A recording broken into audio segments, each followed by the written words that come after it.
Is in a car. We have a very interesting panel now.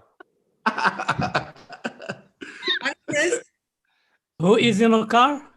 Ollie in Bolivia Ollie. is driving in a car. Okay. Victor Gao is also in the car right now, but I expect to get into a hotel. So I request to speak a little bit later, but I can hear you and I can see you. Thank you, everyone. Perfect. Can you hear me okay? Yes, perfect. Okay, Yes. fantastic. We should, Carlos? we're on our way to a campaign event, but we should be out the car soonish. Right, No we're worries, live Ollie. now, No apparently, worries. incidentally, so perhaps we can have a little. Vijay, we're live and streaming now, so you know. Should I go? Yeah. Okay, why not? Or we can give people another minute or two to log in. Okay, minute or two then. Happy to wait a minute or two. Everybody looks fresh and ready, including Julie and Jodie, who are the earliest on the clock for us. I think the two of them are at 5:45, 6 a.m. 6 a.m. Thank you for this very much. No problem. Sorry about that. As I was telling Julie earlier, I wish the Earth was slightly smaller and the time zones were not so inconvenient. But I don't know who made this planet so big and inconvenient. Okay, let's get going. Hello, good morning, good afternoon, good evening. Welcome to this International Peace Forum organized by the No Cold War International Campaign. My name is Vijay Prashad. I'm the director of Tricontinental Institute for Social Research and senior fellow at the Chongyang Institute for Financial Studies at Renmin University in the People's Republic of China. Before I begin, I would like, on a personal note, to remember our friend, Andrei Vlachek, my friend and comrade, a journalist who died recently in Istanbul. I would like you to go and read his last book called China and Ecological Civilization. Our condolences to Rosie Indira, Andrei's partner, and his family. It's a great loss for us. He was a swashbuckling journalist and introduced me to the brilliance of the Leica camera. We are so glad that you have joined us. We gather here from I think 40 countries, from China to the United States, from Indonesia to Ghana. It's going to be a very informative and important forum, and I'm very much looking forward to it. The doomsday clock maintained by the Association of Atomic Scientists says that we are merely 100 seconds to midnight. This is perilous, very dangerous. In their statement, the association points to the bullying and derisive tone of the United States government toward China. This tone, the buildup of US military equipment in the South China Sea, and the creation by the United States of the quadrilateral security dialogue with Australia, India, and Japan has intensified Washington's hybrid war against China. It is important to point out that whereas President Donald Trump of the United States has increased his belligerent rhetoric, the Chinese government has consistently said that it does not want a Cold War with the United States. This is our second forum. Our first forum was held on the 25th of July. You can watch that forum at our website, nocoldwar.org. For this forum, we have gathered speakers from India, China, Morocco, Bolivia, South Africa, the United States, and Europe. This forum will have two parts. Part one, chaired by me, will look at the US-imposed hybrid war against China. The second part, chaired by Kate Hudson of the Campaign for Nuclear Disarmament, will look at what we can do to stop that Cold War. Two quick points before we begin. First, our No Cold War campaign was launched on the 25th of July 2020. I welcome you to visit our website at nocoldwar.org to sign our statement, which is called A New Cold War Against China is Against the Interest of Humanity. We call for mutual dialogue rather than the temptation of toxic, macho, warlike behavior. Join Diane Abbott, Jao Pedro Stedile, Irving Jim, N. Ram, Wang Weng, and others to sign this statement. Second, please join us once again for a superb event on the 24th of October, which will be a dialogue between Jeffrey Sachs and Zhang Weiwei. Now, to the first part of this peace forum. Each of our distinguished speakers will have 8 minutes to make an opening presentation, after which I shall moderate a brief interaction between them.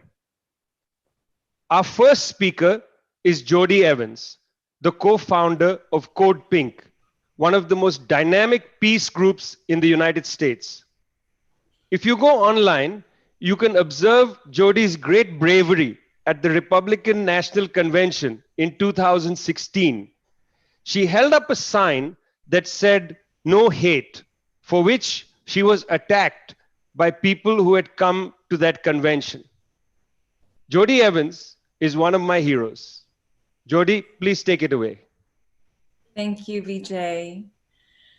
Good morning. I'm coming to you from Tongva land on the west coast of the United States, a country of increasing homelessness and poverty, where 4% of the world has suffered from 20% of the COVID deaths, where the effects of climate change, fires, floods, and hurricanes have rendered many more climate refugees, where women in immigration detention camps have had their uteruses removed against their will, where the streets of major cities are full of protests calling for justice, and where 90,000 are in solitary confinement in US prisons.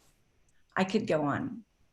But first, I want to thank Vijay for hosting us today and for all he has done for peace with his life and his words. He is my hero. And for the No Cold War Coalition for inviting me to join this panel of global voices for whom I have the deepest respect.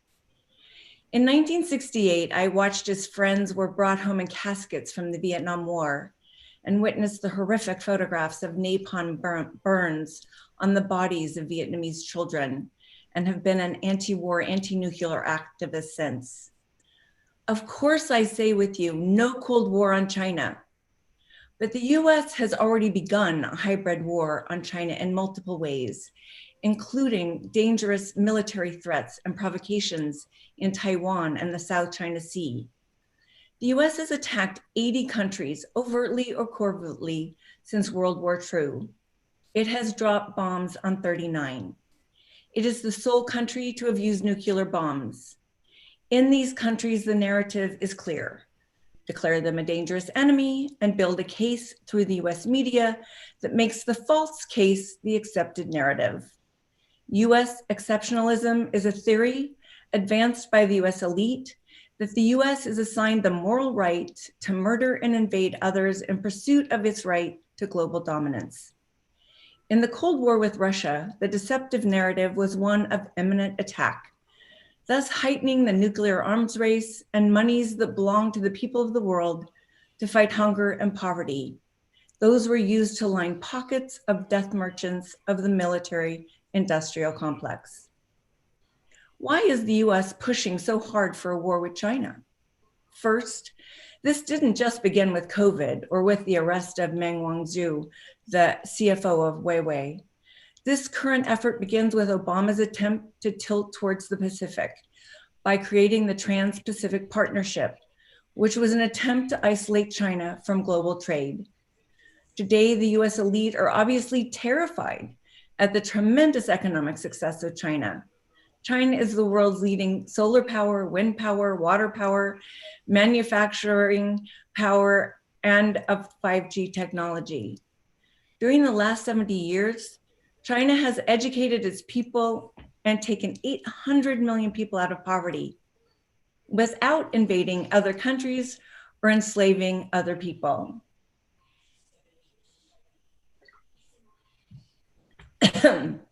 In the US,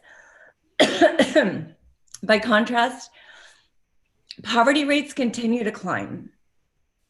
This is a section of US capital that resent China's leapfrogging, especially in areas of technology. We see this in the US forced sale and blatant theft of TikTok and the attempt to close WeChat, which are the continuation of piracy and plunder when it suits the Western powers. But Ed Snowden proved that in his release of US intelligence files, that it is in fact US technology companies that spy pervasively on citizens on nearly every country. China is not threatening the US militarily. China has one base abroad compared to 800 of the United States. China has not built up an offensive military power. Its strategy has been defensive. It was the Japanese who invaded China, which resulted in 20 million Chinese dead, and it was the Americans who led the brutal invasion of Korea. In 2019, China spent $261 billion on its military, while the US and its military allies spent $1.1 trillion, an amount 4 times greater. China's success stands in the way of US domination of the world. Sections of US capital and the deep state sadly have concluded that this makes China an existential threat. In the character of being a bully, the US falsely inverts reality and claims to be the victim, when it is clear to all that they are in fact the perpetrator of abuse. History has shown that China is not interested in either a cold or a hot war. The US is in a severe state of crisis. That crisis is economic, social, political, environmental, and moral. I live in a country where the death rates of COVID-19 for Black people are more than twice than that of white. I live in a country where to be Black is life-threatening. This is a country in moral decline. Declining empires inevitably seek external enemies for distraction. In 2003, my partner in CODEPINK, Medea Benjamin, and I drove across the desert from Amman, Jordan to Iraq just before the US invasion. Our question then was, why is the US government launching this war? There were obviously no weapons of mass destruction. Iraq had been crippled by US sanctions. Despite that, the Bush administration, with the assistance of the US media, was able to drive a narrative that frightened the American people and Congress and the Senate to go to war. Even as we and others warn the American people every day, all day, outside the White House and in Congress of the dire and inhuman consequences. After we failed to stop the war in Iraq, even as 20 million of us marched globally, I reflected on what I would have done differently.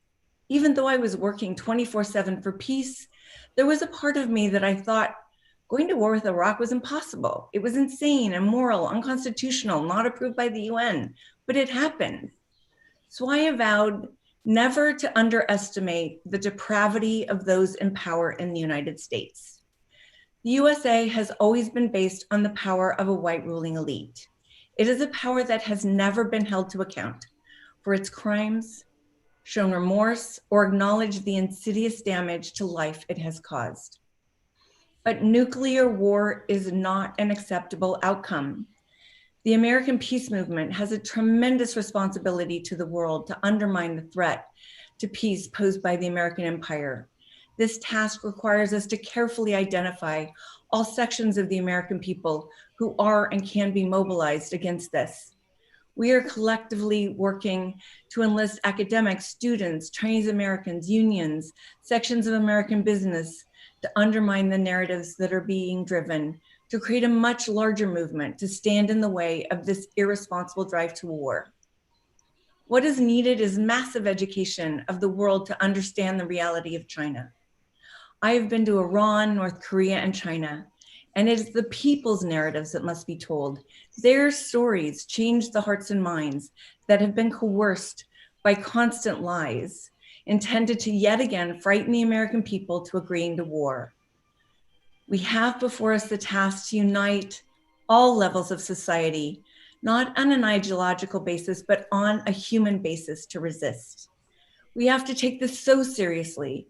And as peace activists work globally to call out other leaders to step up and speak up, fear shuts down good people. So it is our courage to speak out early, to make the space safe, to take on the early accusations of all that will be thrown at us. We cannot be thrown back on our heels in defense. We must stand boldly in the offense of cooperation, of diplomacy, of a future for humanity, of peace.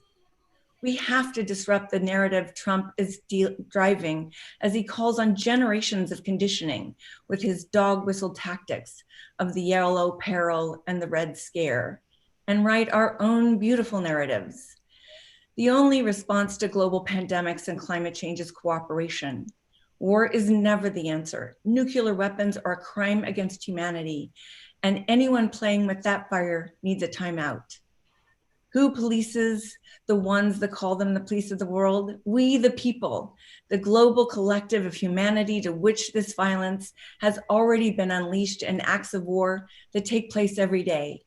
We need to be cooperation, not confrontation. We need peace if there is going to be a future on this planet. China is not our enemy. Stop the lies, stop the hate.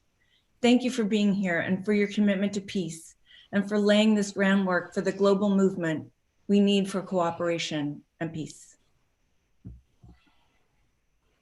Thank you so much, Jodie. That was Jodie Evans from CODEPINK. We're going to now move from the United States to South Africa. It's a great pleasure for me to introduce my friend, my comrade, Chris Matlhako, who is a leader in the South African Communist Party. Chris has traveled many times to China. He is one of the leaders of the South African Communist Party's international department. So, Chris, take it away. Thanks a lot for being with us. Yeah. No, thank you very much, Vijay,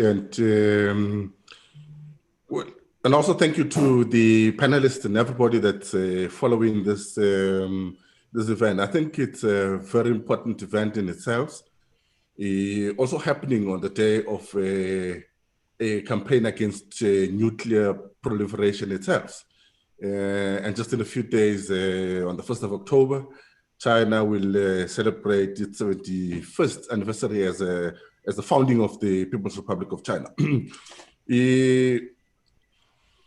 Well, as you know, I'm from South Africa, and I think our experience is also part of the African continent, and we recognize that there are others from the continent who are here who will speak to those issues. But allow us to make the point that in our analysis of a potential hybrid war against China, propelled by the United States, we think it's an intra-imperialist war.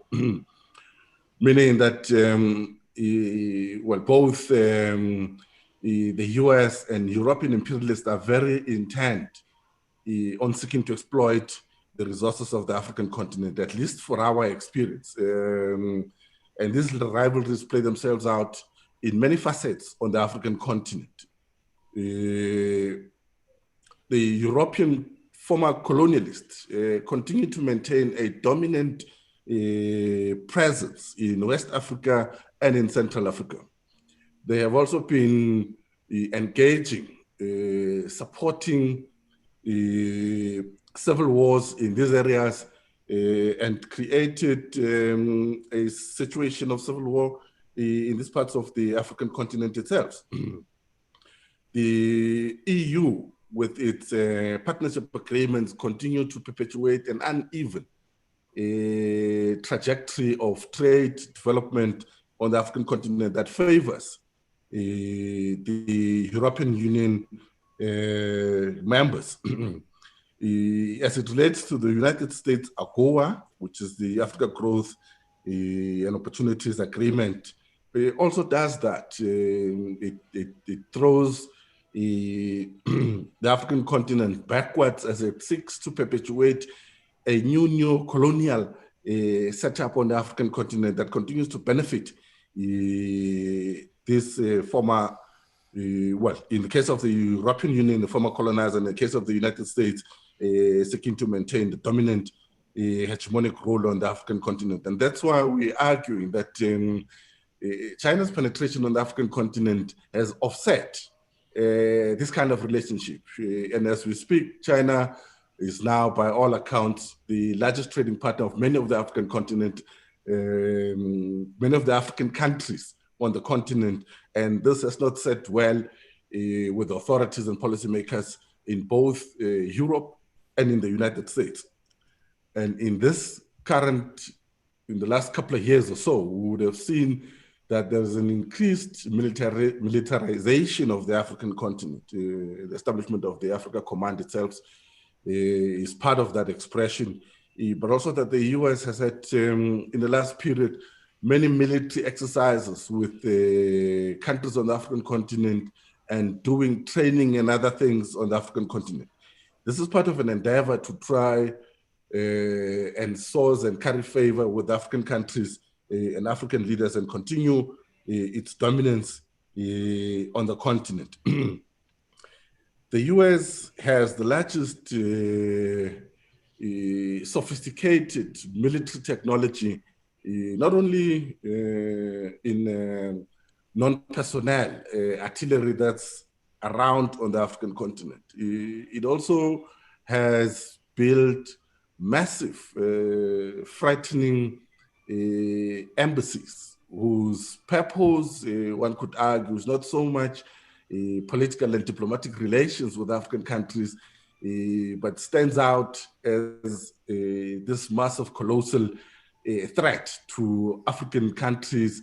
And much of the work that they do in these embassies and consulates across the African continent is to do counterintelligence and other such related technologically advanced endeavors.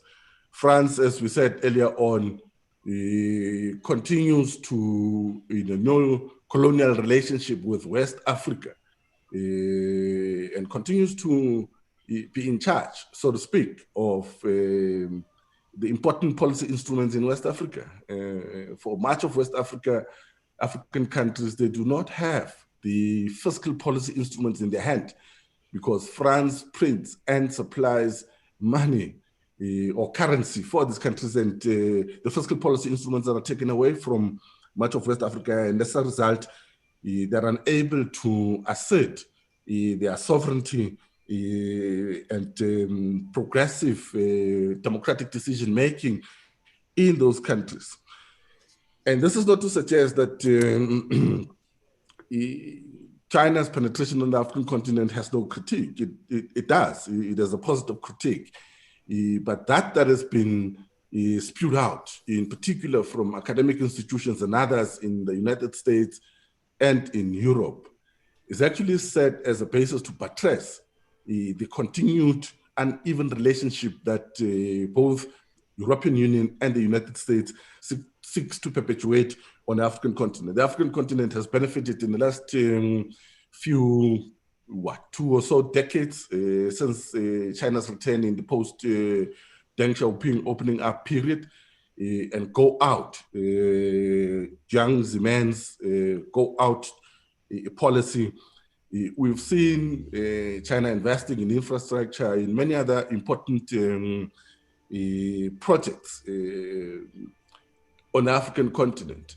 And now with the One Belt, One Road initiative, there's real potential for a mutually beneficial relationship between the African continent and China itself. The African continent continues to be weighed down by the debt to multilateral institutions that are propped up by a policy regime that comes from the United States and Europe, and as such, it's not tuned for the conditions of the African continent and for a development trajectory that supports ordinary people and equal development as we want to argue. We think China-Africa relations have a good potential going forward. China is recognizing in this period, especially as a result of the initiatives of the One Belt, One Road, that there are important initiatives to be undertaken on the continent, not only through an extractive process, but building a mutually beneficial relationship that builds and also cultivates the manufacturing base on the African continent and many such other things. China is also involved in many other initiatives on the African continent, peacekeeping initiatives that are important for the continent. We're mentioning these things because they are important in order to offset the kinds of things that Jodie was saying about the narrative that emerges from the United States and Europe, and for the reason and the rationale that both the European Union and the US present to try and nudge out China from the African continent. And that's why we argue that there are tangible and material things that the African population and African peoples can benefit in a mutual, respectful relationship between China and the African continent itself. We think over the years, with the development of FOCAC itself, the Forum for Africa-China relationship, its focus has now begun to relate to key important questions that relate to people's development, whereas in the past it used to focus on the African ruling elite. We think with the views that are coming through, with the exchanges that are having with authorities in China, there's better appreciation of other voices other than the ruling elites, and it's important to sustain a relationship between ruling parties and etc. But we're also arguing that there are other voices that must be taken into consideration so that we enhance the relationship that is being built. You will know that in South Africa, Kawsachun has been very vocal about anti-dumping regulations that has, in a way, been a bit destructive to our own textile industry in South Africa. And we have brought this to the attention of the Chinese, and they've appreciated that. And we're building, we want to argue something very beneficial for both of us. And that's why we support, my last point, that's why we support the One Belt, One Road initiative. Innately, it has huge potentials for a new civilization, for a new understanding, for a new appreciation of multilateralism and mutual beneficial initiatives that sustain humanity and that sustains life. And this is important for us to roll back that narrative of the United States and the European Union imperialist, whose only agenda on the African continent has been to reverse democracy, sovereignty that has been gained some 50 years or so ago. Thank you very much, Comrade Vijay. Thank you very much for the opportunity. Thank you very much, Comrade Chris. Thank you so much for masterful demonstration of the possibilities of mutual benefit, a world designed around mutual benefit rather than imperialism. I think that was a masterclass in speaking back against the information war. We'll move to our third speaker, another comrade and friend, Abdallah El-Harif, founder of the Democratic Way Party in Morocco. Comrade El-Harif had spent 17 years in prison for his commitment to democracy, his commitment to socialism, his fight to democratize his own country. A man of great bravery, somebody I deeply admire. Comrade Harif, please, the floor is yours. Thank you, comrades. Dear comrades, sorry if my English is not that good, but I try to speak in English and make my speech as clear as possible. I think that it is important to place this important initiative in the global context we are witnessing now. I think that COVID-19 has uncovered the unprecedented level of decay of capitalism. On the social level, it's condemning half of the working class to joblessness and the other half to precarization. It is threatening the urban and rural petty bourgeoisie with poverty, women and some groups, blacks and others, minorities, being the most suffering from these changes. On the political level, it is unveiling the real nature of the bourgeois democracy as a dictatorship against peoples and especially the working classes. On the moral, the ideological, and the economical levels, the sacrosanct hidden hand, the markets, as the best way to deal with all problems of the societies, led this sacrosanct hidden hand led to a deep and long-lasting economic crisis and the failure to face the pandemic.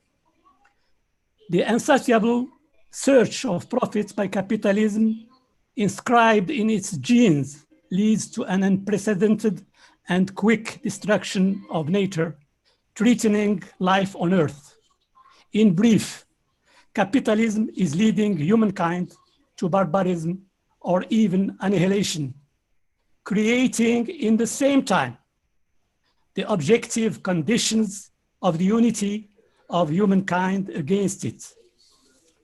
But the objective conditions are not enough for this unity to become a reality, since capitalism has been rooting during decades and through its enormous and strong disinformation machine in the minds of the majority of peoples that there is no alternative to it. The subjective conditions of this unity require a radical change in the consciousness of the peoples and the emergence of a credible alternative to capitalism. And this is not an easy task and demands a long battle of ideas so that most people link their suffering from joblessness, precarization, poverty, absence or weakness of social public services and of social welfare with capitalism, and regain confidence in the possibility of a more human system. This obliges us to go through stages that are not too far ahead popular consciousness. American imperialism, I think that it represents the most dangerous enemy of all peoples of the world. Hundreds of military bases in all continents, sanctions against 39 countries, blockades, numerous hybrid and real wars, plundering of natural resources, financial plundering through the dollar and the so-called international financial and monetary institutions. American imperialism is the biggest threat to peace and life on Earth. Destruction of nature, hot war and cold war against China, hybrid wars, and so on and so on. So I think that the consciousness of the peoples of the world, that it is their most dangerous enemy, is growing. And in consequence, the first stage in the process of unifying the peoples against capitalism is to build a world front against American imperialism and for peace, life on Earth, and self-determination of peoples. Dear comrades, by launching a Cold War against China, the US imperialism tries to achieve many goals. First, to stop or at least curb the inevitable decline of its hegemony. Second, to divert the American people from the big social, economic, and societal racism and political problems that the long-lasting crisis of capitalism and the pandemic have exacerbated, and make the American people focus on the exterior enemy, After the USSR and terrorism, it is now the turn of China. And also try to build a national unity against it and use it to impose sacrifices to the people in name of sacred battle, sacred between brackets, battle against China, designed as threatening the very existence of the USA. Third, to occult the contradictions with its allies and strengthen its leadership on them. Fourth, to divide the peoples of the world by obliging them to choose between to be with USA or China. Dear comrades, to face this strategy, we must explain to the peoples of the world that, first, it is US imperialism, not China, that is launching a Cold War. And we must focus our campaigns on the concrete social, economic, and environmental impact of this war on these peoples in each region. And in this respect, I think that US pacifist and democratic forces can play a very important role. Second, it is not just a battle between USA and China, but represents a big threat to humankind because, first, it may become a hot war leading to an apocalypse. Second, it will necessarily divert huge human, natural, financial, economic, scientific, technical resources humankind is in such big need of, from being in the benefit of peoples and environment to producing arms, including of massive destruction, waging wars, accelerating the militarization and the destruction of the planet. This may not be enough to convince the peoples of the world that the battle against a Cold War between USA and China is their battle, since they are suffering now and directly from very many other things I have spoken of before. So, in my opinion, the movement No Cold War should be part of the larger front against US imperialism and for peace, life on earth, and self-determination of the peoples. I repeat, front against US imperialism and for peace, life on earth, and self-determination of the peoples. Thank you very much. Thank you so much, Comrade Harif. I would like people to go on the web and see a short text that Comrade Harif and I co-authored called A Universal Appeal for Humanity to End Militarism and Stop War. You can find it at a number of places. Again, it's a universal appeal for humanity to end militarism and stop war.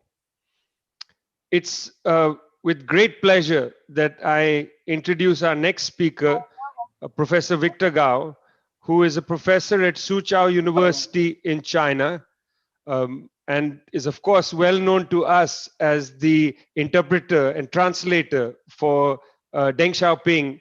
He's also the director of the China National Association of International Studies and is a very, very close and astute observer of international relations, and in particular, the US-China entanglement, shall we put it, Professor Gao. Professor Gao, the floor is yours. Thanks for being with us. Thank you very much. Thank you, everyone, ladies and gentlemen. It is a great pleasure and a great honor for me to join you in this very important discussion through a webinar. And I would say the world is facing a very critical moment. We are no longer purely facing the peace and development challenges. But I think if the United States continues onto this very dangerous path, mankind may face a critical war or peace moment. And this will have tremendous impact on mankind as a whole, on almost every country in the world. Allow me to very briefly mention that under the leadership of Deng Xiaoping, about 41 years ago, China started the economic reform and political reform. And by now, China is completely transformed. And Deng Xiaoping's wisdom in charting the road path for China's development, which he called socialism with Chinese characteristics, is still valid today. And I think this new paradigm is based on two very important pillars. One is maintaining stability at home in China, and the other one is to keep peace abroad. Now, keeping peace doesn't mean China has all the power or the abilities to dictate peace to the rest of the world. No, it doesn't mean that. But it means China wants to do whatever it can to stay away from war and to continue to follow the path of peaceful development. And lo and behold, 41 years later, China is already the largest economy in the world if we use purchasing power parity as the benchmark. And it is the second largest economy if we use the normal exchange rate as the benchmark. And China is developing very fast. And it is generally expected that in another 10 to 15 years, China's economy will surpass that of the United States. Now, it is this very important realities that we are talking about that gives rise to this very dangerous path followed by President Donald Trump and Washington. And they are really pushing the edge of envelope in all directions, try to create a situation to derail China's peaceful development.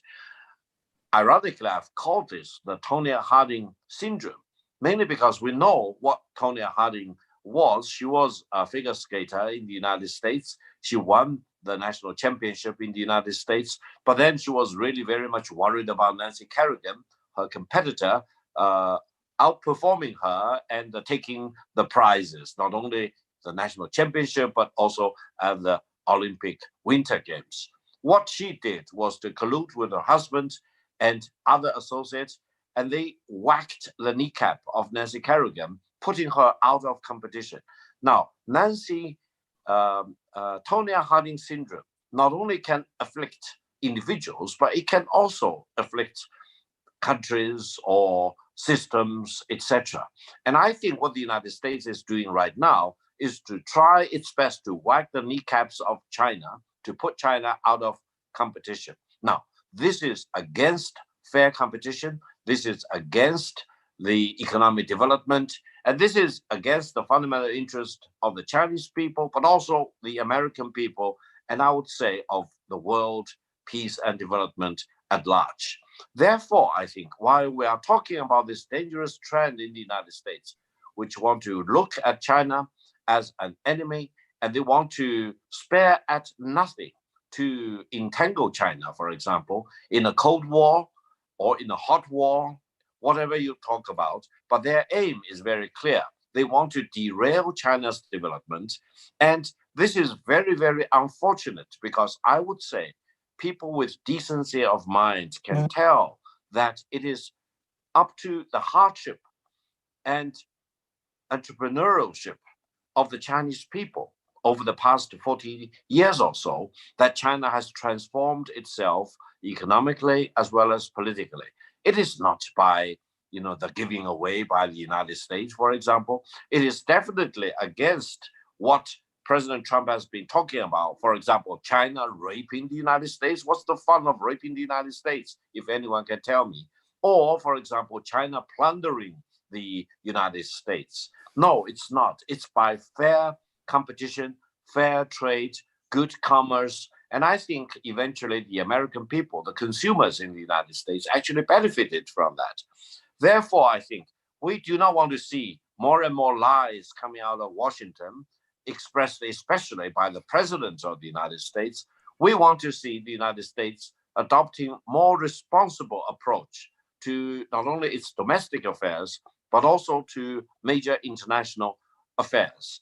Because if the United States becomes a very irresponsible country, then we can see why almost 7 million people in the United States are being infected with COVID-19 pandemic, and why more than 200,000 good Americans have perished because of their contamination with this COVID-19 pandemic. I think there are people in the United States who have their hands tainted with the blood of the American people, and they should be held responsible. They should be held to the task, and they should be really aroused from their self-indulgence and be told the harsh reality that it is up to the leadership of the United States to save and protect the American lives. They cannot just by talking falsehood to the American people, or even at the United Nations General Assembly speeches, for example, try to blame China and create more conditions for a Cold War to be unleashed, and even a hot war, which will really destroy the prospect of peaceful development for mankind as a whole. So I think from the Chinese perspective, we are not an enemy of the United States. We do not want to engage in a hot war or a cold war with the United States. As a matter of fact, China's development has benefited a lot the American people, as it has benefited lots of people, lots of countries in the world. By now, China is already the largest trading partner with more than 130 countries in the world. So the track record actually is very solid. It speaks for itself, and it is based on peace and development and entrepreneurship and innovation in a sense. So first of all, allow me to denounce the falsehoods and the mischaracterizations coming out of Washington.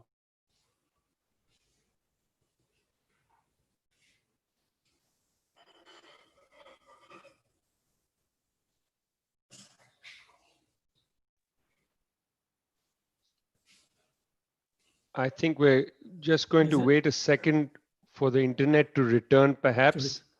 Position. There we go. And going forward, I think China will need to adopt a position of strength, because it is our realization that if you are weak and if you are not prepared with all these bludgeons coming out of Washington, with all the whacking of the kneecaps coming out of Washington, any country, any other country probably will be held onto the ground. But China is different. China is strong, is powerful, is united with a clear vision and with a clear strategy. That is, we want to follow peace. We want to develop peace. We want to develop good neighborly relations, friendly relations with all the countries in the world, including with the American people. And that gives us hope that a war unleashed by the United States, cold or hot, will not be a unilateral benefit to the United States. No, if a hot war happens, it will be really mutually assured destruction of China as well as the United States. The United States is not going to gain anything meaningful from a hot war with China. A cold war is also going to be tremendously damaging to the United States and the interest of the American people and the American companies. At the same time, collateral damage to many other countries and people in all the other countries will be huge. So I would like to appeal to the leaders in Washington to come back to their senses, to adopt an approach of sanity and soundness and science, in a sense, rather than adopt a policy of anti-science and irrationality and very wrongful emotionality, for example, because it's not going to save the United States. It's not going to save the American people. Here in China, we want to appeal to mankind as a whole that we want to be a firm defender of peace in the world and the right of every country, big or small, to peacefully develop themselves cannot be deprived by anyone or any country, even if that country is the biggest military power in the world. If we unite to exercise our legitimate right to peaceful development, to defending ourselves, for example, then we believe the world of tomorrow will be a better world and peace can be defended. War, hot or cold, can be avoided. Thank you very much. Thank you. Thank you so much. Thank you, Professor Victor Gao. It's a very important message to the people in Washington, D.C. The message is come to your senses. I think that's a very clear statement, a very correct statement. Pick up science rather than irrationality. We'll move now to our final speaker of this first part of our Peace Forum. We're going to go now to Bolivia, where I'm very pleased to be joined by Ollie Vargas, a journalist who works with Kawsachun News.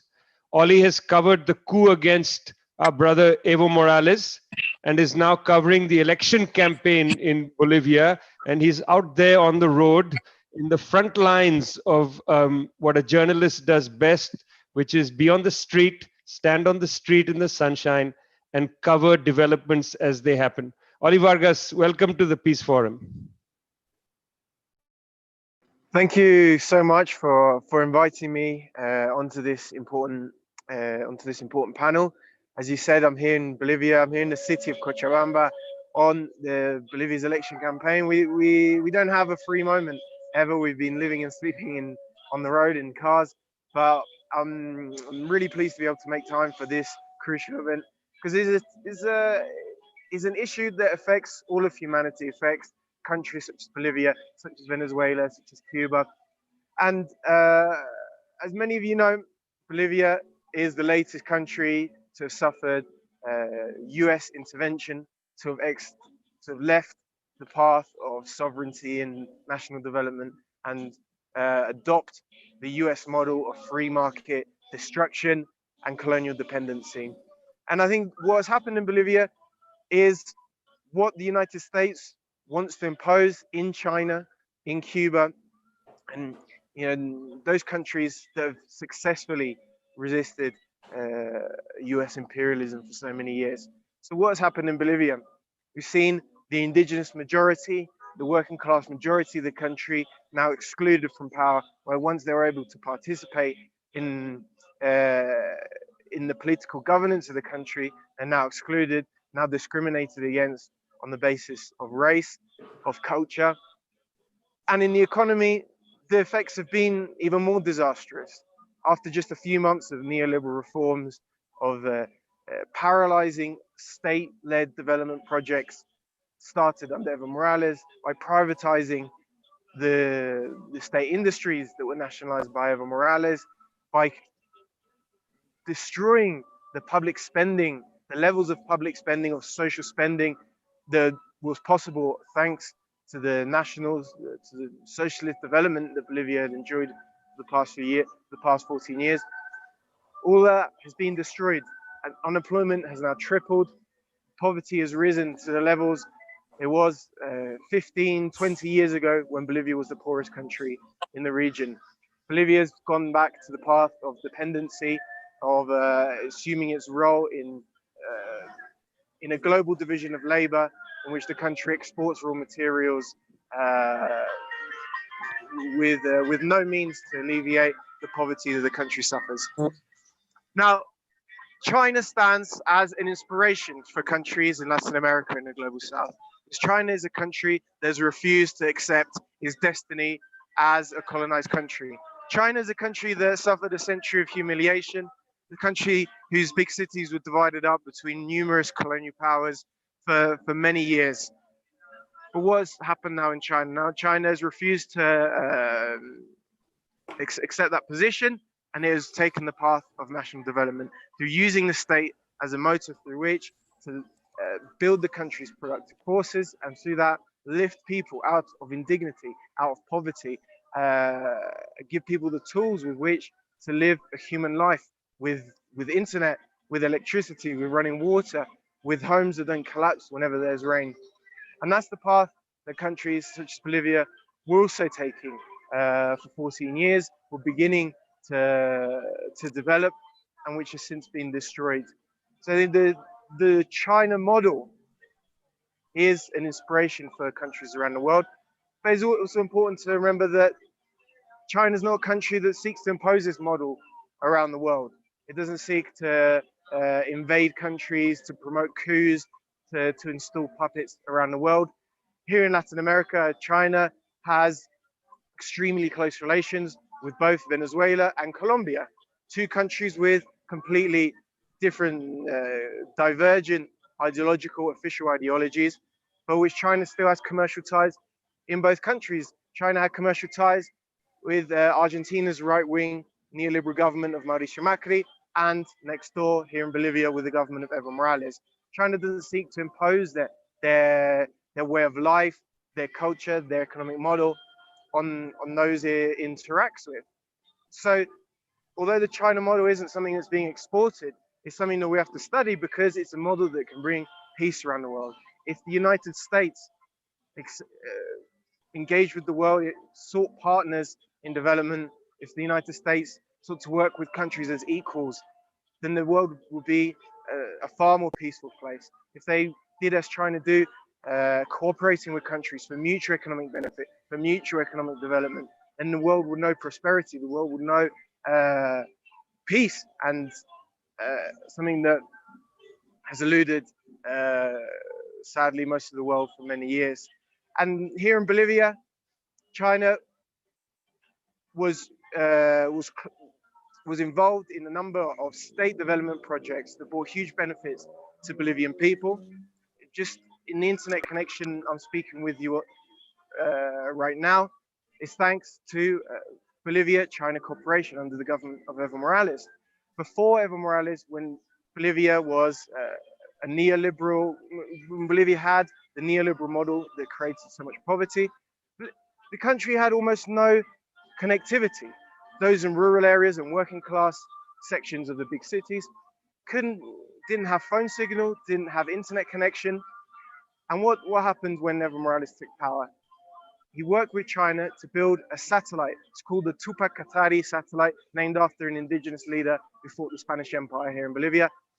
And Bolivia is a small country. It doesn't have the expertise to which to launch a rocket into space. So it worked with China to launch this satellite, which now provides internet, provides phone signal to all corners of the country, through the Amazon, through to the Andes, and here in the working class sections of the big cities.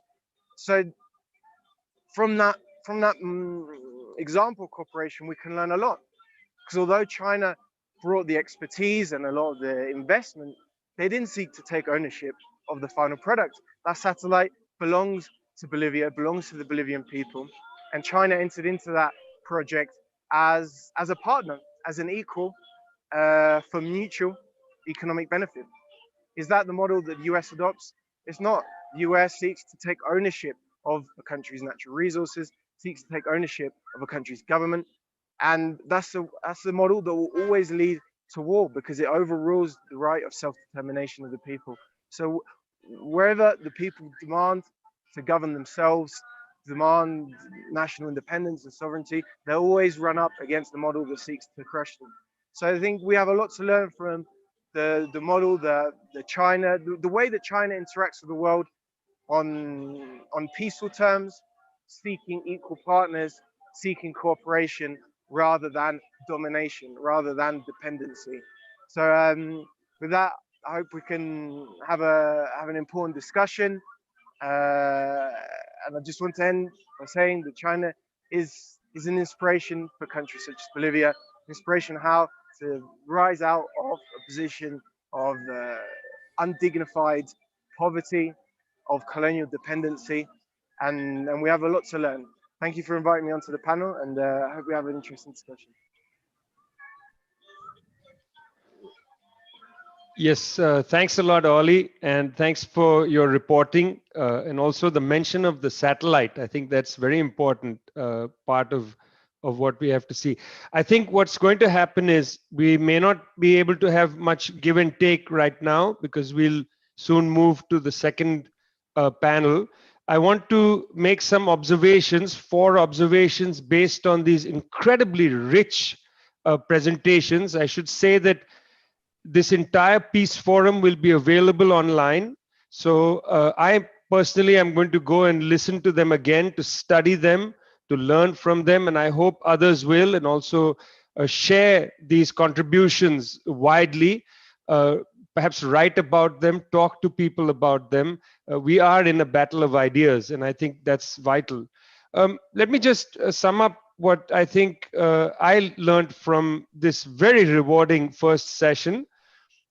From Harif and Jodie, it was quite clear that our analysis must show us that it's the United States leading the way, leading a group of countries, set of powers into a situation of belligerence against China and other countries as well. We see the hybrid war against Venezuela and Iran and so on. But certainly the protagonist of instability is the United States. I think that is the first point I want to emphasize that both Harif and Jodie made. The protagonist certainly being the United States. I think Chris raised the issue of inter-imperialist rivalries between various European powers and the United States. We see that with French Total, for instance, the oil and gas company, and what it's doing in northern Mozambique, what it's doing in Uganda, and so on.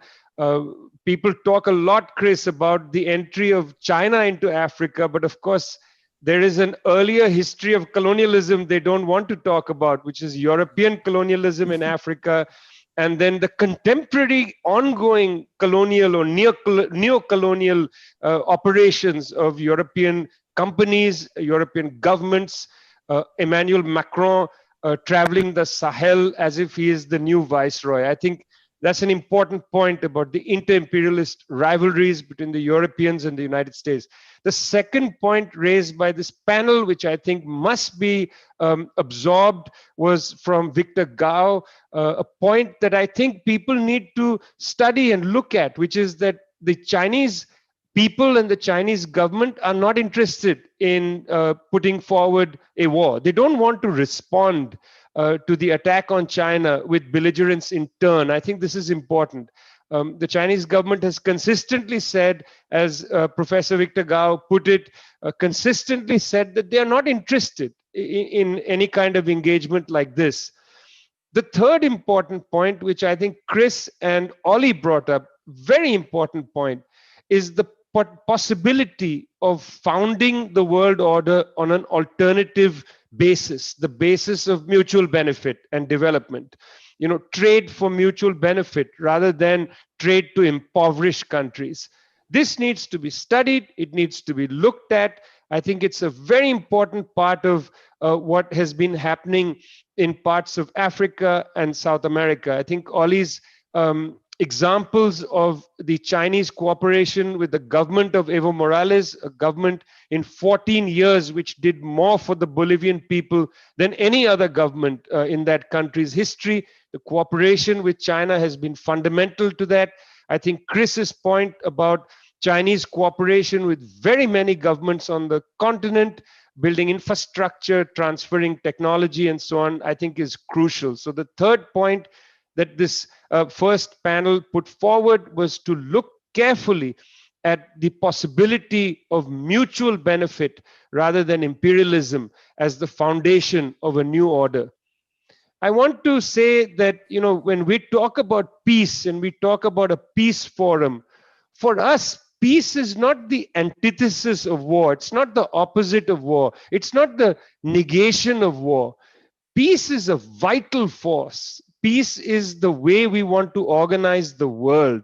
So when Chris, Ollie, Harif, Jodie, Professor Victor Gao, when we talk about mutual benefit, we're talking about designing a world system based on peace which is not just the negative of war, the absence of war, but a positive system in its own right. And I would really like people to think about peace as a positive concept, not a negative concept. Unfortunately, it gets characterized in a defensive way as the opposite of war. No, we are not defensive about peace. We are offensive for peace. We want to build a world grounded in peace. I want to remind all of you to go to our website, nocoldwar.org, and sign our statement against militarism and war. It's very important that you visit nocoldwar.org, that you get involved in our campaign to bring peace, this vital concept of peace, into the world. I want to remind you about the event on the 24th of October. That's our next event, which is a dialogue between Jeffrey Sachs and Zhang Weiwei. It's a very important dialogue, and we're very much looking forward to it. I also want to tell you that next Saturday, on October 3rd, there'll be a public dialogue between Ambassador Chas Freeman. Chas Freeman was Nixon's chief interpreter during the 1972 visit to China. This is a dialogue between Ambassador Chas Freeman and Wang Wen. Wang Wen is a signatory of our No Cold War statement. We in the No Cold War campaign are supporting that event. We'll now take a break for a few minutes. You can pause depending on the time of day, go get a cup of coffee, go get a beer, whatever you'd like to do. And then we'll return with Kate Hudson and our second panel. They will be taking up the very vital subject of what to do about the US imposed hybrid war. Again, thanks for being with us for the first panel. We'll take a very short break, and then Kate Hudson will pick up the reins. Thanks a lot.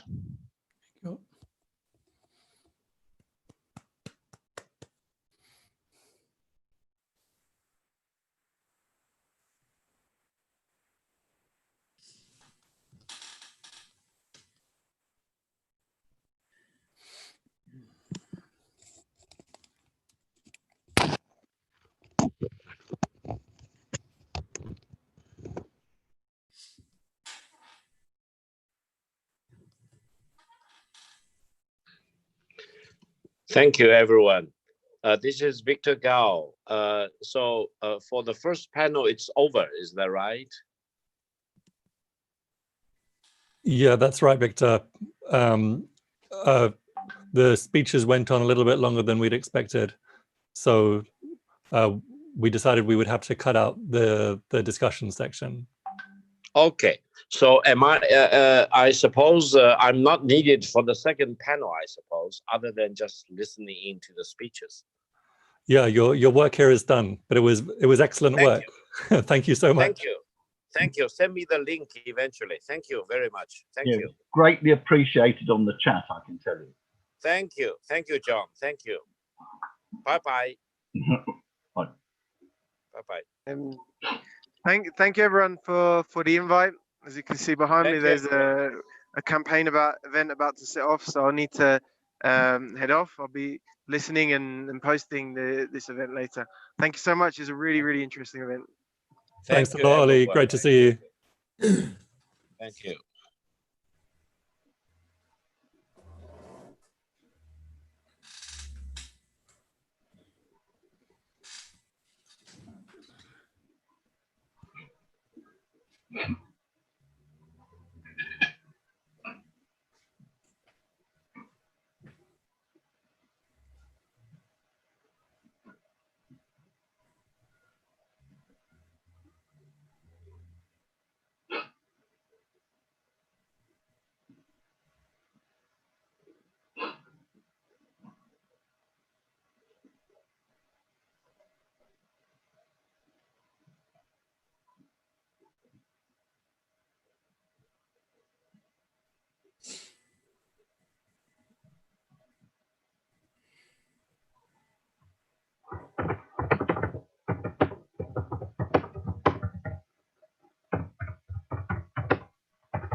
So, panelists for the second part, I hope you're all still there.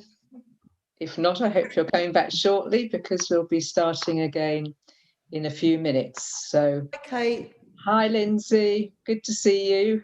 How are you? Very well, thanks. Hi, Ludo. Hi, Ludo. You okay?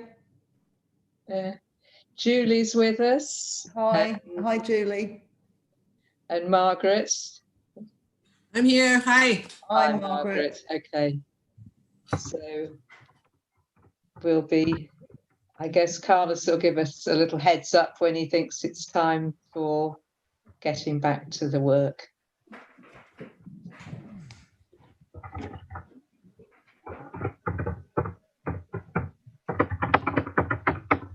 Kate, I think best thing is if we start in about 1 more minute. Okay, that's fine, yeah. Can everyone who's not a panelist mute themselves? I'll mute them. Yeah, because there's a noisy typist that I can hear. Okay, so we'll be starting in 1 minute.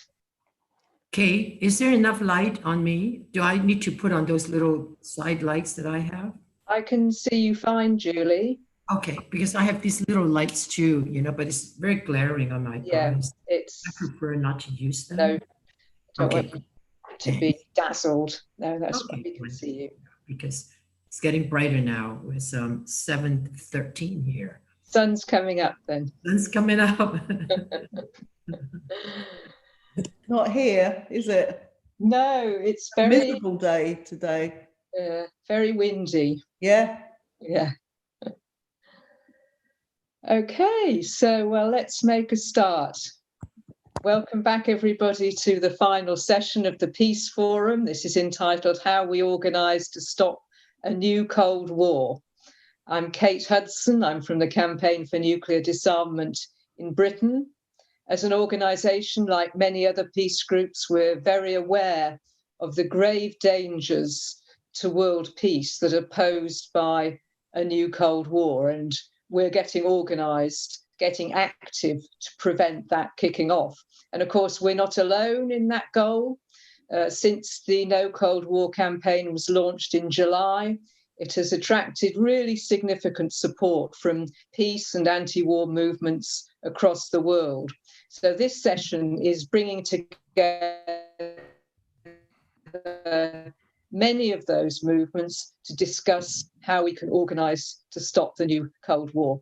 And I just want to run through some of the groups internationally that are supporting the No Cold War initiative. They're not all speaking today, but I'll just run through. There are many North American organisations, for example, the Answer Coalition, Black Alliance for Peace, CODEPINK, the US Peace Council, Hamilton Coalition to Stop the War, which is a Canadian group, the International Action Centre, and Pivot to Peace. So a strong showing already from the US. There are also international coalitions like the No to War, No to NATO network, the Peace for Okinawa Coalition, the Coalition Against US Foreign Military Bases, and more. In Latin America, we have support from the Simón Bolívar Institute for Peace and Solidarity Among Peoples. And in Britain, of course, the Stop the War Coalition and the Campaign for Nuclear Disarmament are signed up too. So if your organisation isn't already involved, if you haven't signed up to the statement, please do get in touch urgently to join us, because this is an incredibly serious situation that we face. And the more of us that are working together, the better we can fight against it. So in this session, we want maximum participation from peace activists from across the world. We're going to start with some contributions from the representatives of the movement. Then we'll go to Q&A. We've had a lot of questions already submitted, and I'm going to put some of those to the panel, as many as we can in the time available. But please do put your comments, contributions, put any links you want to share in the chat. And of course, any questions you want to put to the panel, put them in Q&A. And I know the panelists will do their best to answer as many as they can. So we'll be able to have a real exchange of ideas and experience. We've had some solidarity messages in, perhaps from some of the audience organisations. I'll share some of those as we have time. But no more from me at the moment. I want to go to our first speaker. It's a real pleasure to welcome Margaret Kimberley.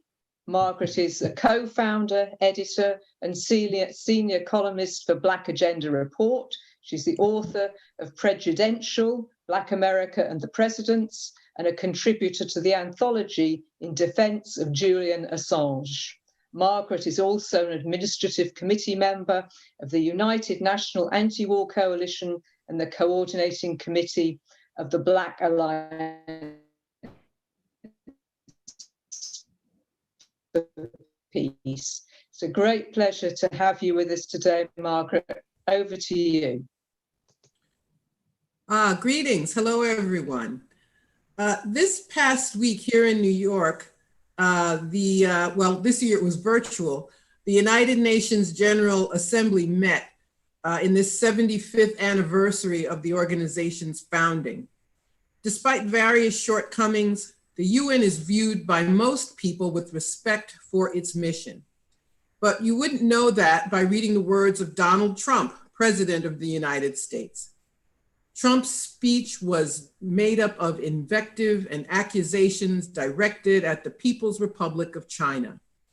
In his speech, China was blamed for COVID-19 and worldwide pollution, while the US was given credit for peace and security, while also bragging about assassinating Iranian General Qasem Soleimani. If nothing else, his remarks summed up the new Cold War very well. As the US increases its threats, and has publicly declared that it is no longer interested in diplomacy with China, or the rest of the world for that matter. The question is, how do we respond and organize against this hybrid war? There's no denying we have a difficult task ahead of us. Most Americans view only corporate media and so believe that millions of Uyghurs are in concentration camps and that the people of Hong Kong are not a part of China. Congress follows along with one member proposing legislation that forbids federal government documents from referring to Xi Jinping as president of China, requiring him to be called General Secretary of the Communist Party. This petty foolishness is indicative of a very serious attack on China and any country that dares to oppose the US empire. As a coordinating committee member of the Black Alliance for Peace, I'm involved in an effort to organize people of African ancestry here in the US to restore their traditional support for radical politics and to take concrete action against this nation's aggressions. It's Black America that opposed the war in Vietnam, the war in Iraq, and questioned any claimed need to attack other countries. For example, if no one else spoke well of Fidel Castro, Black people did. It was 60 years ago this week that Fidel Castro stayed here in Harlem during that year's UN General Assembly and met with Malcolm X, Nehru, Nkrumah, Nasser, and Khrushchev at the Hotel Teresa on 125th Street. This moment was met with solidarity and love from Black people. But over the years, a combination of factors has led to a state of depoliticizing and acceptance of the bipartisan war party dictate. Black Alliance for Peace is committed to organizing nationally and internationally in order to educate the public on the new Cold War and other issues. Just 2 days ago, on September 24th, we hosted a webinar entitled Full Spectrum Dominance, From AFRICOM to the Indo-Pacific Command. It was a virtual symposium about the connection between the expansion of the US Africa Command, AFRICOM, and the growing US military presence in the Asia-Pacific region. Black Alliance for Peace was founded just 3 years ago, but in that time we have made strides in organizing city alliances, so far in Baltimore, Philadelphia, and New York. We utilize new technologies, even as we commit ourselves to old-fashioned person-to-person contact. Our latest campaign is No Compromise, No Retreat. Defeat the war against Black African people in the US and abroad. We focus on issues such as police surveillance, and of course on opposing all US interventions, hot wars, sanctions, invasions, and manipulations of other countries. Person-to-person organizing is essential. It is important to remember that individuals can accomplish little on their own. This is particularly important because, as I mentioned, we are marginalized by corporate media, consolidation, and the influence of politicians, pundits, and think tanks, which too many people rely upon for information. We must be as organized as they are. Of course, we're now in an age when we're able to speak to one another as we're doing right now, in real time from all over the world. But this is no substitute for bringing people together who are knowledgeable and ready to confront imperialism. Black Alliance for Peace works to inform and to take action. Among other things, we are working on our campaign pledge for candidates for office and asking them to commit to cutting the military budget in half, prosecuting all police homicides, demilitarizing the police, and getting the US out of Africa and closing all foreign military bases. On October 1st, we are hosting a day of action on the 12th anniversary of the founding of AFRICOM. The International Day of Action on AFRICOM, October 1st, aims to raise the public's awareness about the US military's existence in Africa, as well as the violence and instability exacerbated whenever US forces find themselves in Africa. Please endorse our efforts and join us on October 1st. Please visit our website, blackallianceforpeace.com, and learn more about the Day of Action and all of our work. Thank you very much. Thanks very much indeed, Margaret. That's fantastic. Over now to our next speaker, Jodie Tang. Jodie became a peace activist after retiring from being a judge of the Superior Court in San Francisco, where she had previously been an assistant district attorney. In 2017, Jodie helped build a memorial to the comfort women who were sex slaves of the Japanese military during World War II. She helped found Pivot to Peace in March of this year with a group of peace activists. She's also a part-time mediator. Welcome, Jodie. The floor is yours. Thank you, Kate. It is such an honor to be here with such a pristine panel of speakers and peacekeepers. Greetings also from San Francisco. We're in the morning right now. The sun is just coming up and it's beautiful outside. Peace Pivot is a newly formed grassroots organization of Americans who have joined hands to oppose the new Cold War. We are a rainbow coalition of Asians, Blacks, Latinos, Muslims, whites, and immigrants across the United States. We have a very strong commitment to fight against the US new Cold War policies that may end up in military confrontation. These Cold War policies are counterproductive and have dire consequences for ordinary US citizens and the world community. The unique aspect of Pivot to Peace is the large contingent of Chinese Americans in the core group and as sponsors of the organization. Chinese Americans feel betrayed by our American government in this Cold War. The FBI Chief Christopher Wray declared all Chinese in America are potential spies under the whole of society theory. As a result, over 100 Chinese American scientists are being persecuted for minor process crimes and another 1,000 under investigation for espionage economic crimes. A Chinese American businessman in San Francisco was harassed by the FBI office for selling some audio equipment to the Chinese consulate office. And the latest is nonprofit community agencies that associate with China, such as the US-China Friendship Association that has been around for 40 years, are specifically called out for suspicion of carrying out espionage campaigns against the United States. That kind of tactics towards Americans who happen to like China and enjoy association with the Chinese people and not necessary for political reasons are oppressive and chilling and a violation of the civil and political rights. In February of this year, the Chinese community organized a huge demonstration in San Francisco to fight racism and support China in its fight against COVID-19. At that demonstration, 1,000 people, mainly Chinese Americans, showed up. We marched through the streets of San Francisco and we gained local and international media coverage. By the way, of all the major cities in the United States, San Francisco is the city with the lowest death rates from COVID-19. Why? I think because we started wearing masks early on, something we learned from China in its handling of the pandemic. But after the pandemic hit the United States, we were not able to take it to the streets anymore.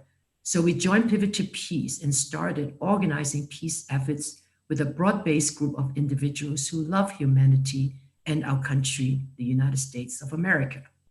What we need very desperately is the opportunity to level the playing field against the biased one-sided opinions that dominate American mainstream media and challenge the censorships. Recently, PBS pulled a documentary about China's poverty alleviation program, not for any reason except it shows a very humane story of poor people in villages being helped by Chinese cadres. And Netflix is being pressured by a group of right-wing US senators to cancel the production of a fantasy movie written by a Chinese writer by the name of Liu Xiyan, because she had made some comments about Xinjiang that was not politically correct to them. The powers converge between the United States politicians and the mainstream media so that the public can hear only one side of the story. Is that democratic? But it's also very dangerous because the people are being persuaded, and we need to really occupy a larger space in that corner. Now, in the 6 months since Pivot to Peace was formed, we have produced 2 informative webinars to educate the American public about the Cold War. The first webinar was viewed by 15,000 people. It is very small compared to the 1 million people who read the New York Times. But still, we're making a small dent. But if more of us do webinars or contribute stories about the benefits of US-China cooperation in social media, our aggregate efforts may help spread the message more. Our second webinar is still being shared, so please go to our website and view it. We've also prepared Chinese subtitles so non-English speaking Chinese people can view it. This fall, we are planning 2 more short webinars with a focus on how the US can benefit from working cooperatively with China, especially on the environment. Maybe at some point we'll get to the 1 million number, but for now, let's just make sure the mainstream media is not the only voice in this war, that our voice counts too. We could do it if we stand together to push back on US hegemony, xenophobia, and demand peace. We need to keep submitting editorials, letters, and yes, they throw them away. They never print them, but they get to read them. And I think our voice will hopefully make a difference. Thank you so much for joining this webinar. Thanks very much indeed, Julie. And it's great to have Pivot to Peace as a really powerful new organisation to join the ranks. So next speaker, it's a pleasure to welcome Lindsey German. Lindsey is convener and one of the founders of the Stop the War Coalition in Britain. Stop the War organised Britain's biggest ever demonstration in February 2003 against the Iraq War, and it's been Britain's leading anti-war campaign ever since. Lindsey is also an author and political activist. So big welcome, Lindsey, over to you. Thanks very much, Kate. And it's great to be on this panel, and thanks to the previous speakers. And I'm sure we'll have hopefully a very productive and good discussion about what we're doing. Just a word or two about Stop the War. We've been in existence since just after 9/11, since just before the war on Afghanistan, which of course is still going on, and then the war in Iraq and all the other military adventures that our government has gone into with the United States government and a number of others. So we're very committed to opposing all wars, the existing ones. I'm sure everybody shares the same feeling about this, but also this threat to the new Cold War, and obviously behind the new Cold War, the danger of a hot war at some point with China.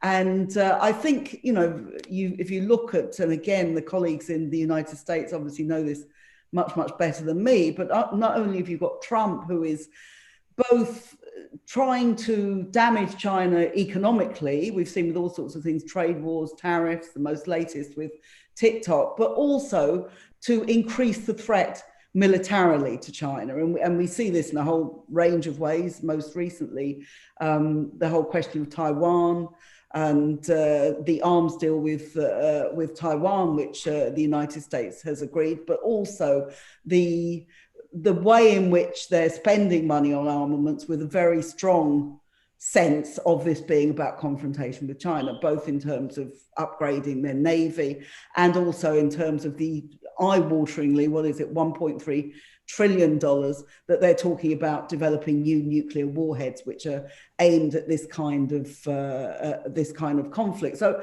these are very, very serious questions and are ones which I think that for all of us, we have to be very aware of, and we have to be very conscious that we cannot just watch this happening. Both Julie and Margaret have referred to the kind of media in the US and the way in which you hear one side of the story and not the other sides of the story. In Britain, it's probably not yet quite as bad as this, although there's just been announced an attempt to set up a new sort of television channel modelled on Fox News, which won't be good news for anybody. But there are similar issues with the way in which all of these things are reported. And there's also, as we know in the United States, and this is true, unfortunately, for a large section of the leadership of the British Labour Party at the moment, there's quite a bipartisan approach to this. This isn't just that you've got Trump to worry about. Whatever happens in the election, Biden has also said that, you know, Trump has been rolling over for China and not dealing with it sufficiently. And of course, there's the danger of anti-Chinese racism, which has grown quite substantially in terms of people blaming China for the virus, although why people in Britain or the United States would feel that somehow they've done a better job of dealing with the coronavirus than China did is beyond me. I don't quite understand where that comes from. So you've got these very serious questions, and ones that, if you look at the British government in addition to the United States government, there's definitely been an escalation in terms of rhetoric, in terms of tension, and in terms of intention, in terms of what they want to do over the next few years. Now, therefore, I think it's vital that we have a movement against this kind of escalation. In Stop the War, we've always taken the position that we want to unite the widest number of people possible against any threat by our government. This is the area that we always concentrate on. We concentrate on what the British government is doing and what its role is, and so on. And we take the view as well, and we always have done with all the different conflicts that have gone on, that we unite people regardless of what their view might be of the country under threat. And there's a whole range of different views about China, and as there are about Iraq or about Libya or anywhere else. And I think it's important that we do, as an anti-war movement, that we make that clear. Our action is not about saying we agree 100% with everything that goes on in China. It's not about that. Although, again, if you look at questions like Hong Kong, you do kind of wonder at the British government going on about democracy when it controlled Hong Kong as a colony for many, many years. But it's about saying we should all be able to unite, regardless of our position, against a war which will be of absolutely devastating consequences to the people of China, to the people of the United States, the people of the whole world. So that's the basis on which we do it. And I think that we need to be able to find ways of highlighting this thing. For example, the only aircraft carrier that is in use at the moment in Britain, the HMS Queen Elizabeth, is going on its first excursion to the South China Sea, and therefore is directly going to be involved in any tensions and any possible military escalation going on there. And I think we should find ways of protesting about this, of demanding that we're not used in this kind of way, that the vast amounts of money spent on this are not going to be in order to highlight or in order to escalate war anywhere. So I think that we can do that. I think we also have to have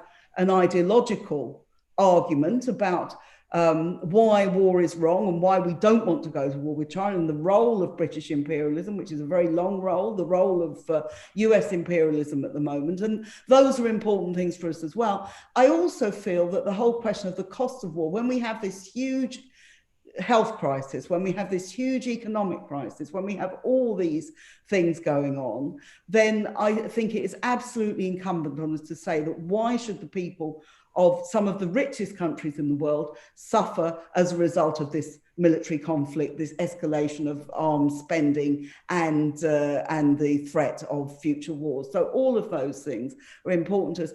Finally, I'd just like to say I would like to think that, and I'm sure everybody here will agree with this, that actually we have to link some of these issues up, that we have wars at the present in countries like Yemen, there's still a war going on in Syria, there's still conflict in Iraq, in Libya, and so on. We can, we know that the sanctions against many countries in the world, including Venezuela, for example. These are issues that I think we have to begin to make the links. There's constant threats towards Iran.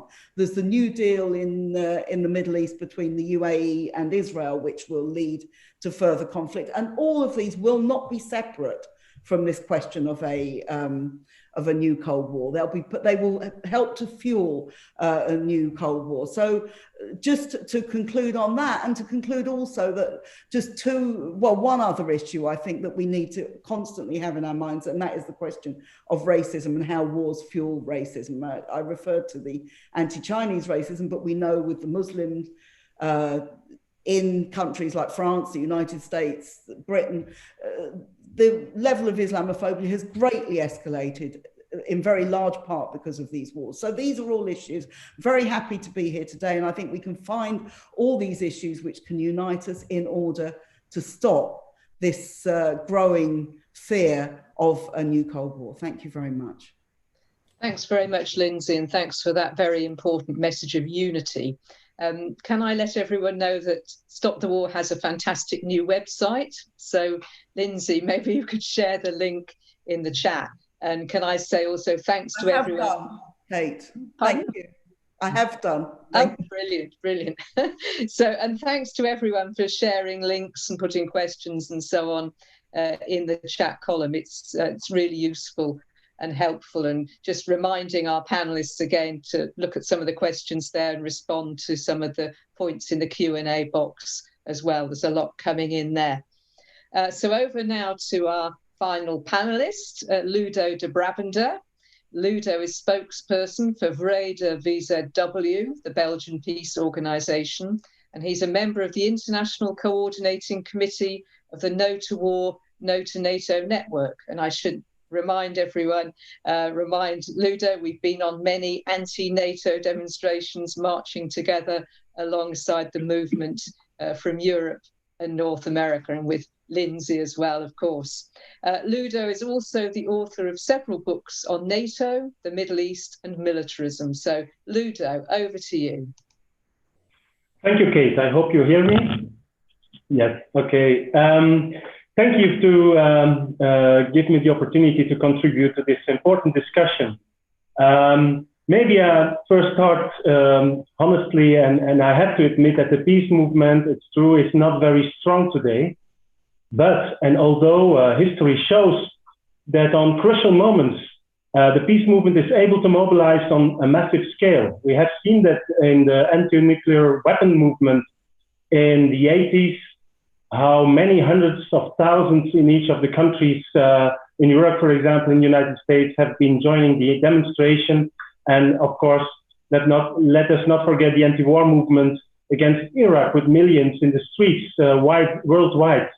So I think we have shown, and we have a potentiality to reach out to people. And the question is how we manage to attract people again to the issues that are very important to struggle for. Let me start before I go to some propositions of what we can do as a peace movement to briefly go to the challenges that we are facing. And of course, it's often said we are witnessing these growing tensions between China and the US, and this is due to the same confrontation and war policies Washington is conducting against countries like Iran, Venezuela, Cuba, to name a few, just a few. And let's not forget, this is not mentioned, I guess, today, the other Cold War against Russia by US and NATO with many provocative political and military actions. large-scale maneuvers, deployment of troops in the east, expanding NATO towards Russian borders, also to name a few of these actions. NATO used the war in Ukraine to sell the need for increased national defense budgets of each NATO member state to finance its global military hegemony. And in only 5 years, last 5 years, this caused the increase of defense spending or military spending by European and Canada, European NATO states, with 21%. This is frightening. And this is more than what NATO is expending. Our spending is almost $987 billion in 2019, which is more than half of the world's military expenditures. So in this multipolar world with several emerging superpowers, the military alliance of NATO seems determined to help maintain Western military, political, and economic hegemony in the world. Now with China as an emerging power, this US Western hegemony is in danger. And it's true. I think that China is trying to expand its global influence, as in the case is the case with the Belt and Silk Initiative, but that as any other country is trying to defend its interests internationally. And important, but so far it has been acting mainly, China, with political and economic tools and in respect or with of sovereignty of other countries. Even when also China, and this is what we often read in media, is increasing its own defense budget. It's growing strongly, that is true, but what is important to say, it represents still less than a third of what the US is spending. And China has only one foreign military base in Djibouti. With this one only military base, you can say the focus of China's defense policy is very much on defending its borders and interests in the nearby areas. And unlike NATO, not on a global, not aimed at a global military control and focusing on foreign or conducting foreign military interventions. So let me go to the peace movement now. These big challenges, how can we address them? Just give you a few examples that we are still, let's say, able to have some influence, worldwide influence. Nevertheless, its weakness may be due to the campaign, for example, of ICANN, a platform of hundreds of peace organizations in many countries. 3 years ago, a treaty has been voted to ban nuclear arms worldwide. And this will soon enter into force once 50 nations or states have ratified it. We need only 5 more states and it enters into force. It's very important, I think, to address the whole issue of the danger of nuclear war and nuclear escalation. There are also, to give another positive example, plenty of local movements struggling against US military bases with big successful demonstrations like in Okinawa and South Korea. And so, for example, in Okinawa, the US was forced to stop the expansion of a base or the construction of a new naval base. So it means that there is a force, and we have a force. So what are the opportunities we have today? I want just give a few, 4 or 5. The first, I think, is the Corona crisis shows us the tremendous social needs and the consequences of divestments in healthcare. And so many people in the world also want to stop climate change. So we need investments to connect connected to a worldwide Green Deal. I think it's important in this the climate change concern. It's important that China announced its aims to become climate neutral in 2060. Only a few days ago, this message has been distributed. Although in the States, Trump is still denying that there is a climate change. At the same time, we see a rapid increase in military budgets and increasing investment in nuclear arms. So this is an opportunity, I think, to join forces with social and environmental movements as the Global Day Against Military Spending each year in April is trying to do. So I invite everybody to try to join it and to connect all these issues, environmental, social needs, and the question of military spending to each other. I also would ask you to support the ICANN campaign locally to force your governments, if not done, to support the ban treaty and to sign it, because this is what we need in the coming years to get rid of these nuclear arms. The second thing is the struggle against foreign military bases. Yesterday, I'm in Berlin now, not in Belgium, because yesterday we had a very important and interesting discussion on military bases. And we had many witnesses of the strength of local people facing or trying to struggle against these military bases. And we see that environmental, social question of women, for example, women exploitation, the questions of worker movements, that they are interlinked. So we need a big movement to make these struggles visible, and show also our solidarity. So with the aim of the closure of US military bases in the Pacific. And that could help peace forward, I think, in the region. Once there was the World Social Forum, was the driving force behind the worldwide demonstrations against the war in Iraq. So we should seriously think about revitalizing this important platform of civil society, because it's the place where we can discuss and where we meet and we can try to plan our actions and to connect each other's actions to have an impact. I think this is something we should think about. Maybe, I hope, next year, when Corona is finished, you never know, we are able to have a new World Social Forum in order to try to have this impact again. A fourth thing is maybe to address the emerging Cold War between US and China, or it is already Cold War. We need to promote a political process, and I think we can show or remind political leaders what has been happening during the Cold War in Europe. That time in the 70s, there was the Helsinki process that led to the Helsinki Final Act in 1975 that resulted in concrete agreements on disarmament and confidence building measures.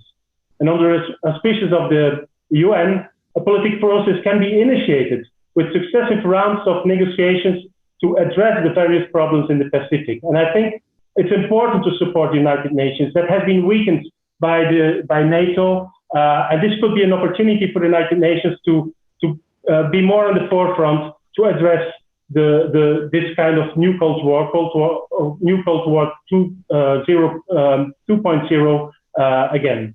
It's possible to build, for example, on the Declaration of Conduct of Parties in the South China Sea that was concluded in 2011 between different countries in the region, and which should also be respected by countries such as India and the US that abuse the freedom of navigation for provocative military passages and oil drilling. So last but not least, I think the aggressive confrontation policy of the US is often reversed by the same media, mainstream media in the West, as if China were the aggressor. I think it's clear that the US is the main problem now with its aggressive policy in the South, in the Pacific and worldwide. The US is pursuing a military containment policy that is understandably unacceptable for China. Imagine Chinese warships sailing off the coast in the US. So as a peace movement, we must counter this one-sided, as already has been said, I think it's important, this one-sided view of mainstream media by pointing also to, and mainly to the US aggression. And China's, I think, in this, China's multilateral efforts to resolve the disputes in the region, and the fact that China militarily, unlike the US, is mainly active in its own region. We should try convince journalists, mainstream, we have always also journalists open for that, to convince that there is another, to balance this view. And of course, we have our own means through websites we should use maybe better and more planned as we do now. I thank you very much. Thanks very much indeed, Ludo, and thanks for highlighting the interlocking nature of the crises that we face. They're not separated out, they are very much interlinked. And of course, our work as movements is interlinked and must be more so.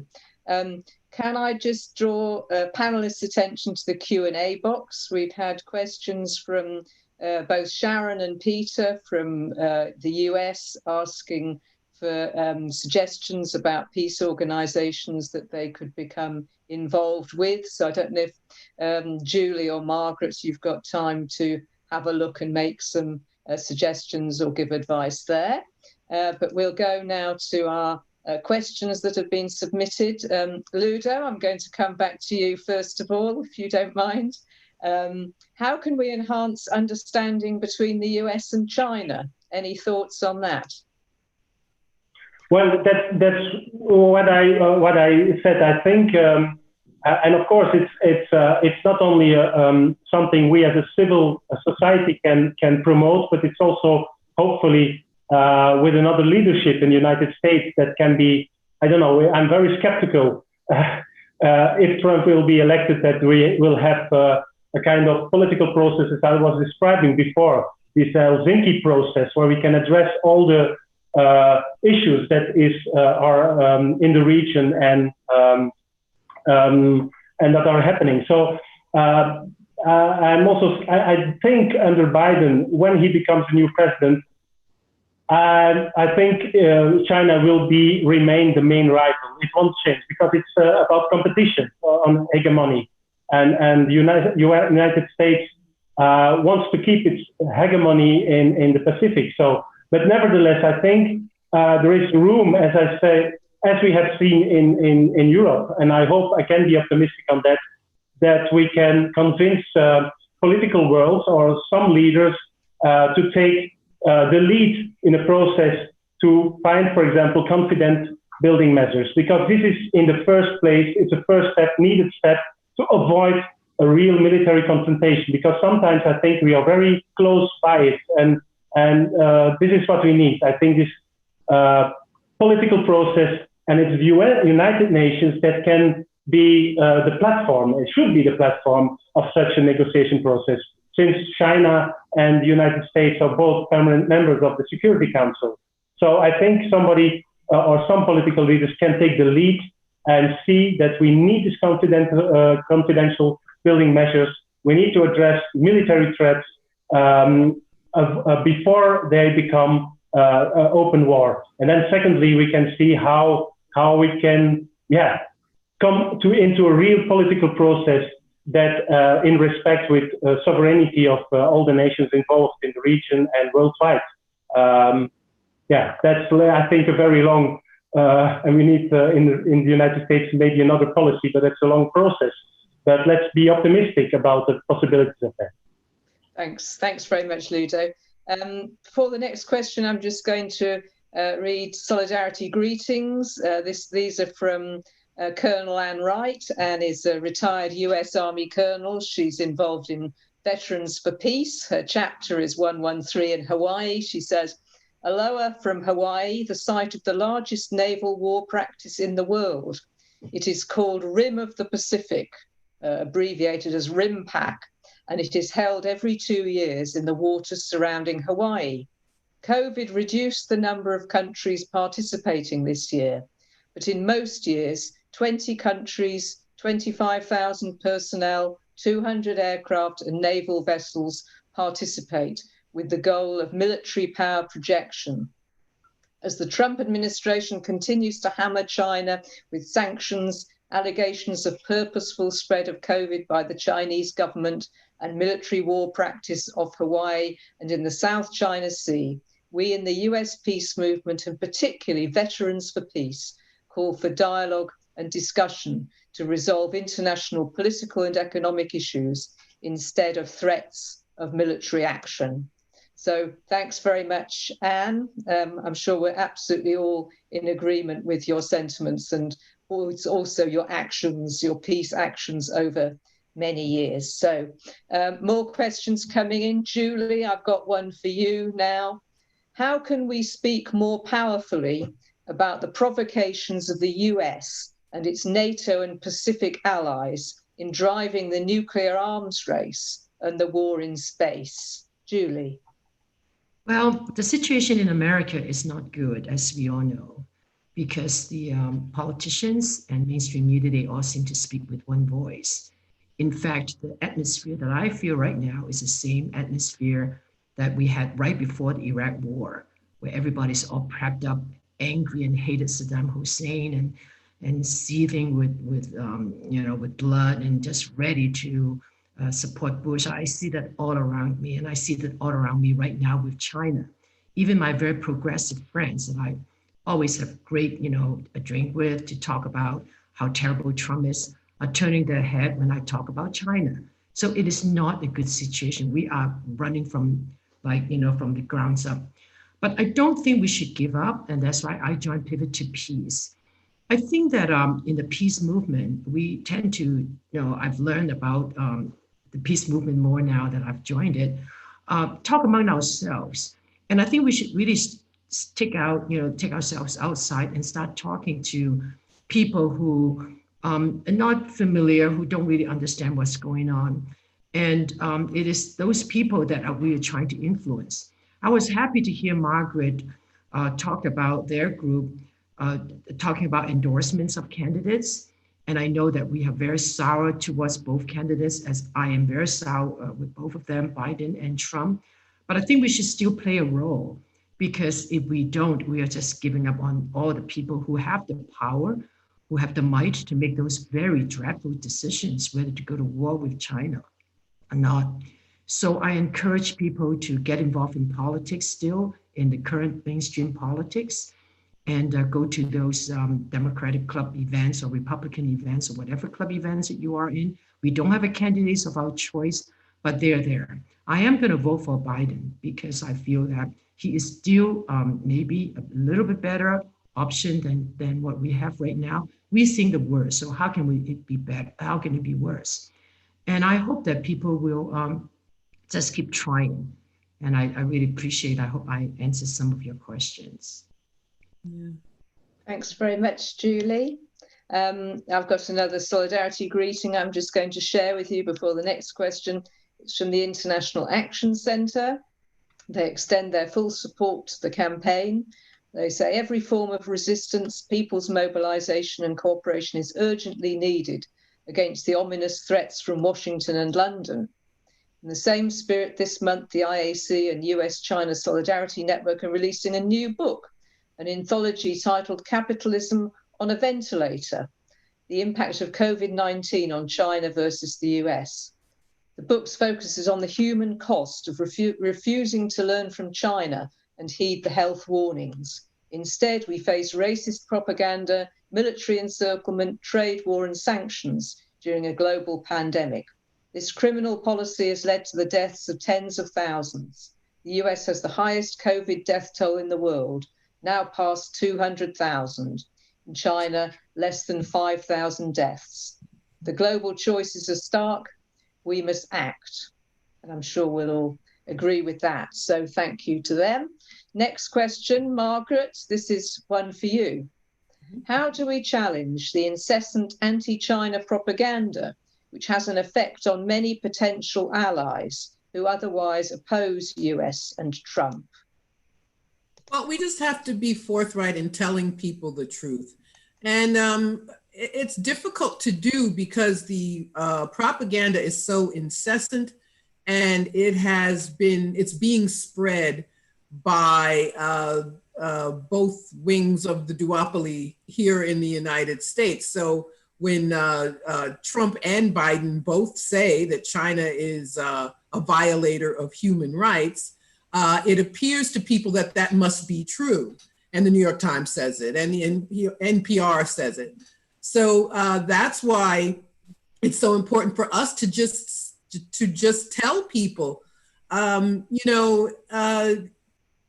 think it helps to remind people that they've been lied to about other things. Because if people hear over and over and over again, the Uyghurs are in concentration camps, they assume it's true.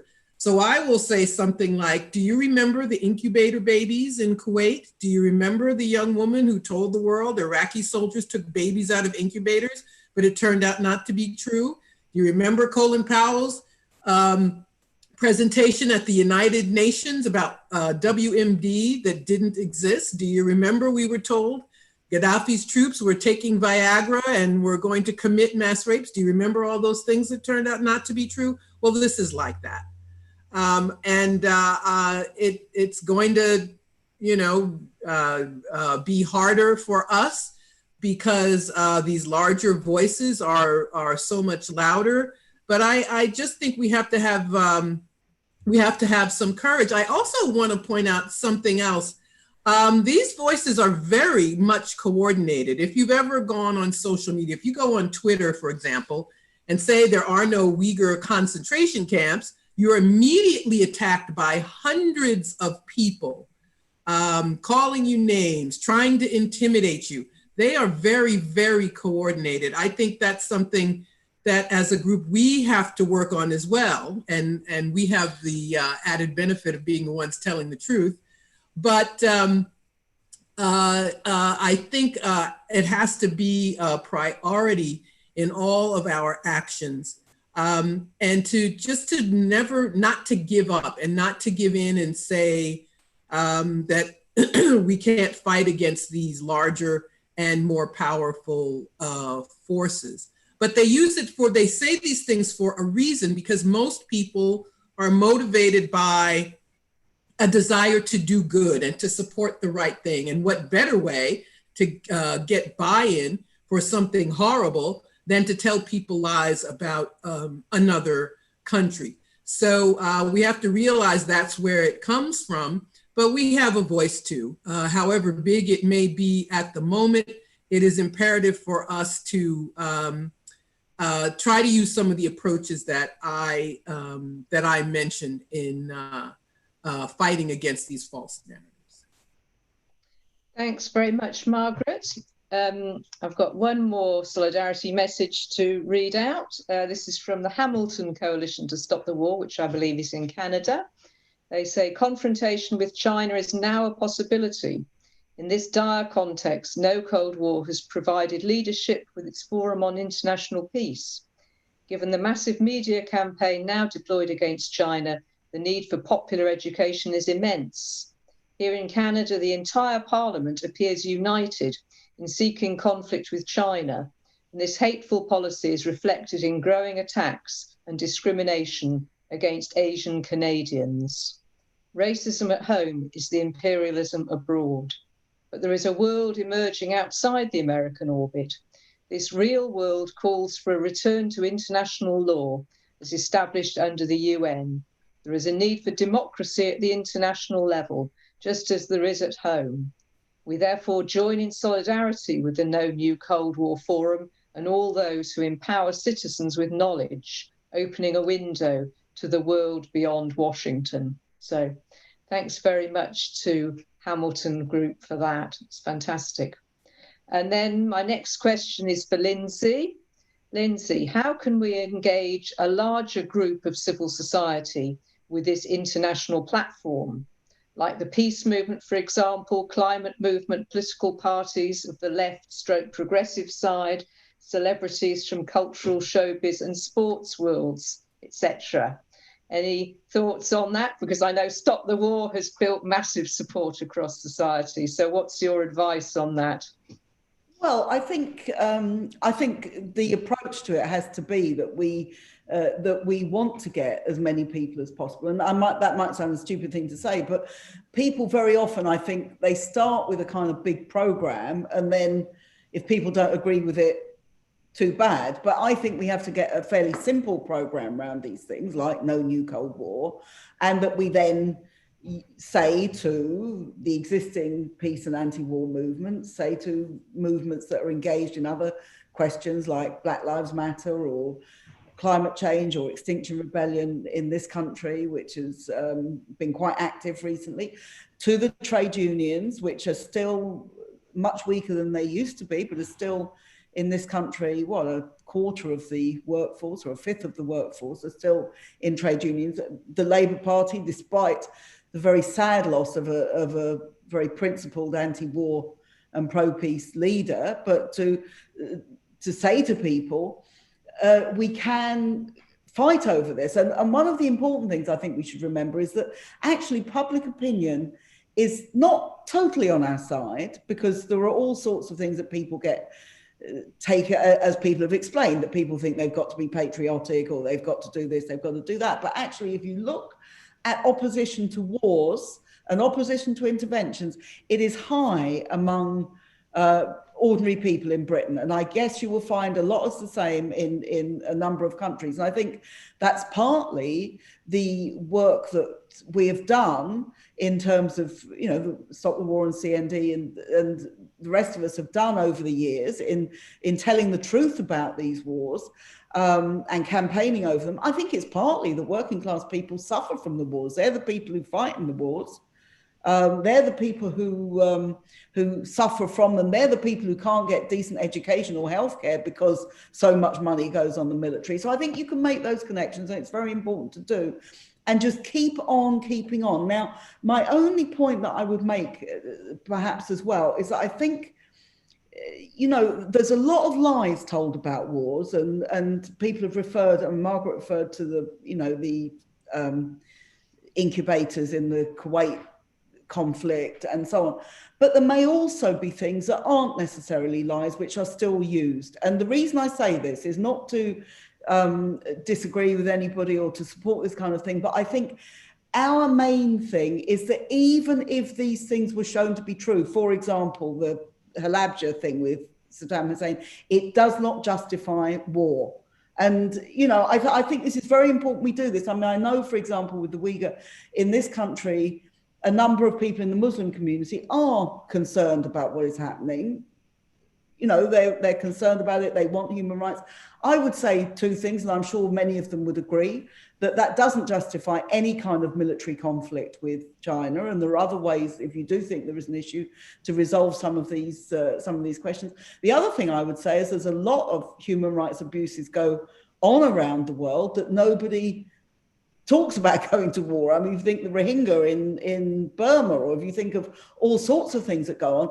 And so you've got to look at this. Why is it that some of these issues provoke a military threat or a military response, while others are perfectly, you know, accepted by people? And I think it's important that we say, regardless, really, war is an absolute last resort. We know that a war with China would be absolutely deadly very, very quickly for everybody concerned. We may be quite a long way from that kind of big war, but I think that we need to be able to say there is always an alternative to war, and I think that's a very important argument that we should put. And if we do that, I think we can get a lot of people around us. I'd like to add something, if I may, very quickly. Please do, Margaret. Go ahead. Yeah, I think it's important to remind people of the human rights abuses committed by their own countries. One of the things that fuels this is this idea that the aggressor nation is actually the good nation. So whenever anybody talks about human rights abuses in China, they should be reminded the country with most people in prison is the United States. That is a fact. That is acknowledged. There are more than 2 million people imprisoned in this country, most of them for nonviolent offenses. We have the worst and largest prison system of any country in the world. So before we go anywhere else and point fingers at anybody else, we can't have 2 million people behind bars, let the police kill 1,000 people every year on average, and then talk about other countries. So I think it's important to have that information and point that out. I think that does take some of the power out of these allegations. And to remind people, as Vijay was saying earlier, about the colonialist past, the imperialist past of the US and its allies. So I think it's important for us to say that too, is, you know, it's harder for people to accept if they don't accept that their country is the humane one and there's some other you can point fingers at and say that they are bad. May I also make a point? Yeah, and then we'll have to start to conclude. So Julie, over to you. One of the chats, someone want to follow up with my conversation. What do we do about Biden and other politicians? You know, I was reading the polls. that came out on September 15th, conducted by the Harvard University Carr Center for Human Rights and Institute of Politics.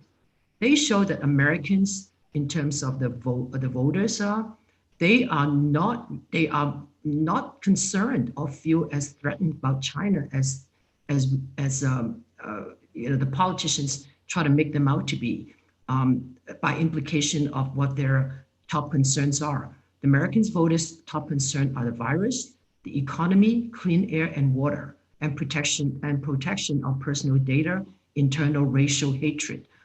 I don't see anywhere that indicates China's economic rise as a factor of concern. So I think that when we talk to people, I think we should ask them, what are your top concerns? And also, is this Cold War against China, for me, is it based on a manufactured threat and exaggeration and dramatization by our political leaders to gain political advantage, and the fact that mainstream media, which is in lockstep with the political parties, is demonizing China, just happen to be owned by billionaires? Washington Post by Jeff Bezos, New York Times by Sulzberger's, the Wall Street Journal by Rupert Murdoch, and even NPR, the bulk of its funding from not from public funding, but from individual, and not from individual contributions, but from corporate sponsorships. These powerhouse billionaire elitist owners are threatened with a strong China that would take away the economic superiority and domination of the world. And our politicians also wanted to hold on to power and use a bogeyman in China so that they can punch away when things are not right. So when you just look at what American public are looking for, it is not about a war. They don't want wars. And I think really we should push that point with the politicians and remind them to come home to roost and take care of the domestic problems. Our racial implosion with the Black Lives Matter movement, and now the anti-China racism, all those things, they should really take a look at the pandemic issues and how do we deal with post-pandemic economics.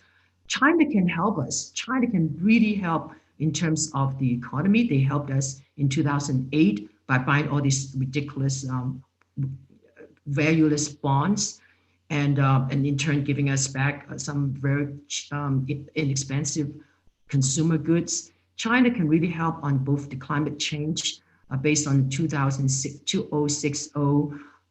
carbon neutrality commitment. So we really should work with China. I think those are hopefully some of the comments that will address the people's concern. How do we deal with politicians and how do we ask them to be turned around? Thanks very much indeed, Julie. Now, unfortunately, our time is pretty much run out. I'll just draw attention to some of the kinds of questions that we've had that we haven't been able to address. There's been quite a few around the media. How do we strengthen the pro-peace, progressive media outreach and consumption? How do we engage and involve youth and next generation who are influenced by social media and mainstream narratives and so on? So we haven't really had a chance to go into that in depth, but maybe that could be something for a future discussion.